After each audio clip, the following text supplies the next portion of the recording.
А вы знали, что маленький южный город Майлусу напрямую связан с мировой ядерной историей? Руда из Майлусу участвовала в формировании раннего атомного проекта СССР. Не каждый город может сказать, мы повлияли на глобальную политику 20 века.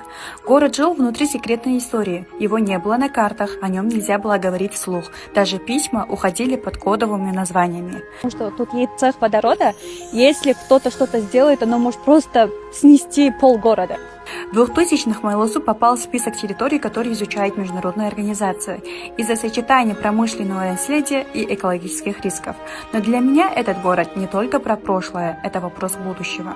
Такие места нельзя просто оставить в истории, им нужна новая жизнь, современные производства, рабочие места, инвестиции, но уже с экологическими стандартами 21 века. История у Майлусу тяжелая, но потенциал огромный, и именно от сегодняшних решений зависит, каким этот город будет завтра.